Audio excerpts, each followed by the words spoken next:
If you ever get lost in the wilderness, you'll either end up walking in circles or use navigation skills to get you out.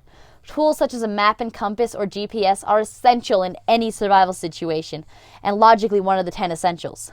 A GPS can allow you to locate yourself anywhere on Earth and give you a clear path to safety.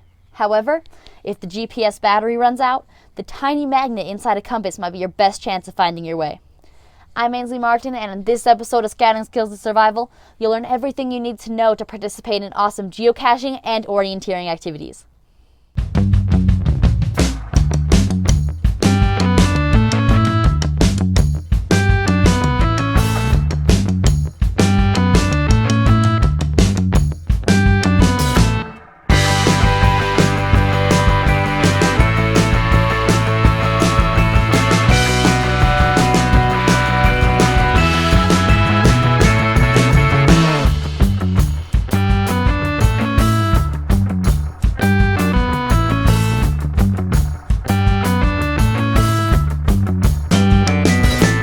One really fun way to practice your GPS navigational and hiking skills is to go geocaching. Geocaching is a sport where players hunt for hidden containers filled with secret treasure called caches. Once you've found one and chosen a prize, you get to leave one for the next finder. There are literally hundreds of thousands of these navigational hide-and-seek games in the US alone, all marked by specific latitude and longitude coordinates. The trick is, there's not a predetermined path to these caches. You have to scout that out on your own.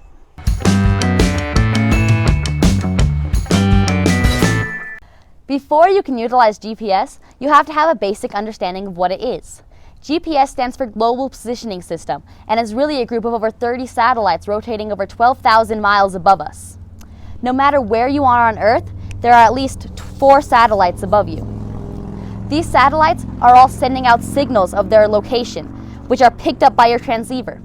Your transceiver uses these signals to calculate how far away you are from it, and based off that, your location.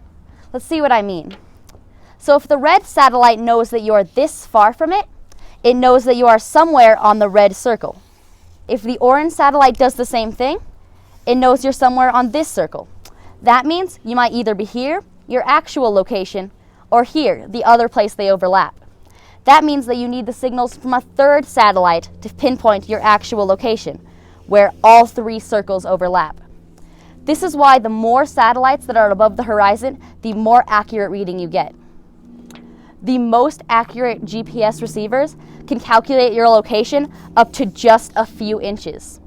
However, no matter how good your system is, it won't be of any use to you unless you know how to use it.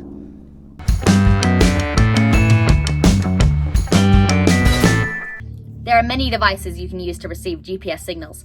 I'm going to be using this free app on my phone. Now, the first thing you can do before you go hunting is to select a cache. One way to do this is to center upon your location and search around there. You can also click the magnifying glass in the corner and search for caches based off their location, code, name, or coordinates. When considering caches, look at their terrain and difficulty ratings. Once you've found one you like, select Navigate to be led there. However, this line is usually straight and unfollowable, so the way you get there will be up to you. Well, now that we know the basics of geocaching and have found a cache, let's go find it.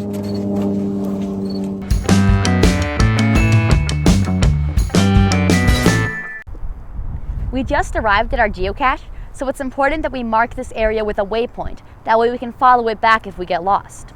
We planned ahead by considering the weather, the length of the cache, and the location.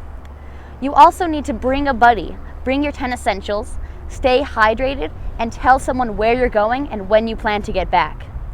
It is also important that you be aware of your surroundings, respect private property, sensitive ecosystems, and historic areas, and don't hunt on or put caches in these areas. Just in case you were wondering, your GPS receiver doesn't actually broadcast your location for anyone to see. It's just receiving the GPS signals, so no one will be able to track you.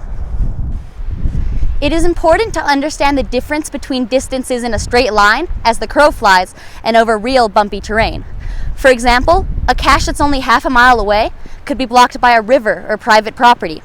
It is up to you to find the best route to the cache, which is the quickest, easiest, and best for the environment. As you're getting closer to the cache, you should check your GPS receiver's accuracy. Mine has an error of about 30 feet, and focus more on the decreasing distance rather than the arrow. It helps if you have a general idea of the cache's size. It can be anything from a large clear Tupperware box to a small rock with a hidden compartment. Try to think like the hider. If there's an obvious stump or an unnatural pile of rocks, check there first. Don't worry about them burying the cache. It will be possible to find. If you're looking around, be cognizant of anyone looking around you. Geocachers call non-geocaching folk muggles. And you don't want muggles to get curious, come searching for where you are, and find the cache. If they find the cache, it's likely they won't understand what it is and damage it in some way. Once you've found the cache, take a moment to congratulate yourself. The cache will always contain a log sheet, whether or not it contains a prize.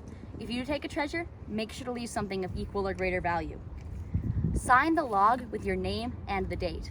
Then, return the cache to its original location. This is the halfway point of your trek, so it's a good time to take a break and a snack. Do this a little bit away from the cache, that way you don't draw attention to its location.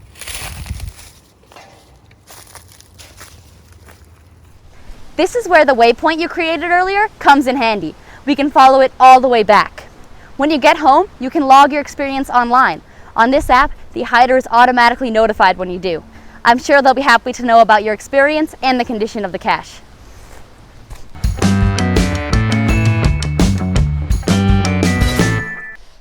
One of the best things about geocaching is the treasure.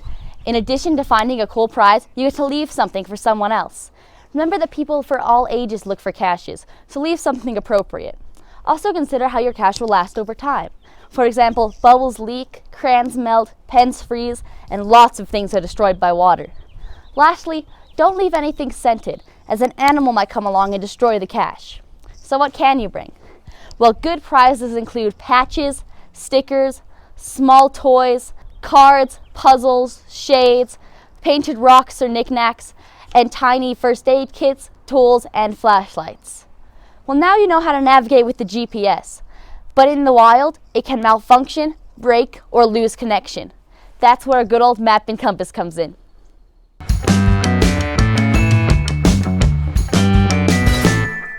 Because a compass is crucial to this kind of navigation, it's important you know how it works. A compass is basically a magnetic needle that can spin freely in its case. This needle will always try to point north, and from that you can find all other directions. This works because the Earth is basically a giant magnet with magnetic poles at the top and bottom. Your compass's needle will try to line itself up with the lines of force connecting the two poles, making it point north. However, the geographic North and South Pole and the magnetic North and South Poles are different, so they're not exactly on the top and bottom of the Earth. This is called declination. This means that if you want to find true north, you're going to have to make some adjustments.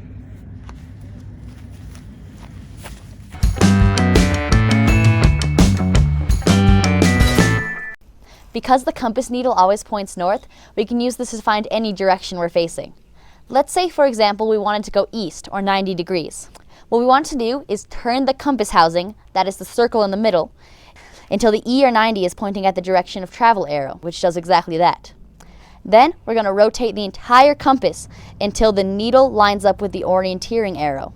Both of these are usually red, so we can remember this step by the phrase, red in the shed.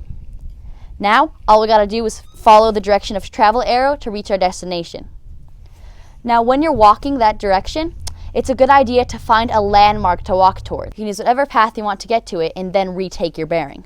Now, let's say you wanted to go between two locations on a map instead of in a pre-known direction. For example, let's say we wanted to go between French Henry and Baldytown. The first step is to make sure the top of your map is pointed north. Usually there'll be an N or a compass at the top of your map, or you can use the direction the words are facing. Now, you're going to put one end of your compass on your starting point and the other end on your end point or in the direction of it. Lastly, spin your compass housing so that red is in the shed. The compass housing will now read how many degrees you need to travel. Looks like I need to go about 20 degrees. Then, you can just follow this arrow to your destination.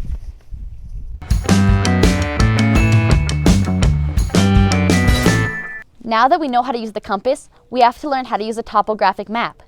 Topographic maps show features such as mountains and valleys, and man-made structures such as trails, buildings, and roads. It also shows changes in elevation using contour lines. Each of these lines represents a change in elevation, so the closer they are together, the steeper the hill. There are 5 main colors on these maps: brown for land features, green for thick vegetation, white for open lands, black for man-made structures, and blue for water. At the end of your map, there's a scale, which represents the difference between the actual size of the area and the area is on your map. For example, this far on my map is 1 mile. There are also symbols on topographic maps. For orienteering, a triangle will mark the start and 2 circles will mark the finish. This map has signals such as a trailhead, a campsite, and a canyon. Now that we know how to locate something on our map and how to use a compass to get us there, all we need is a reliable way to tell how far we have traveled.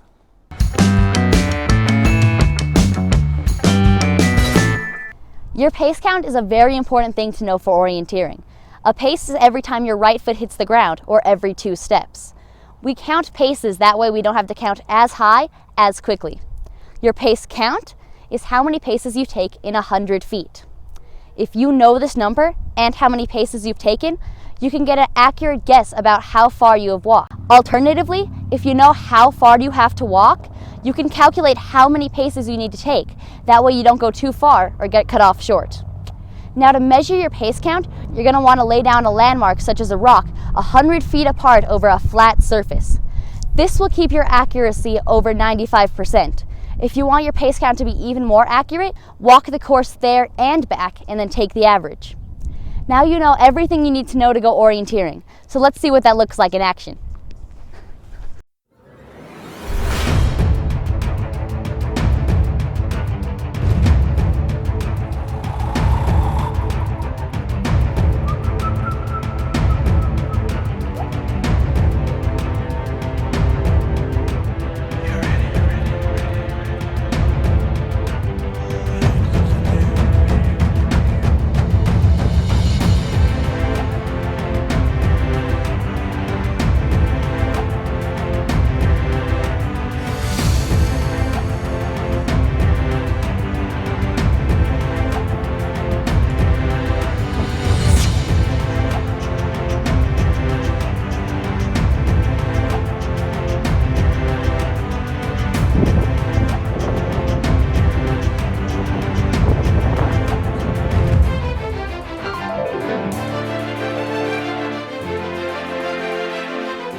I hope you enjoyed learning all about geocaching and orienteering.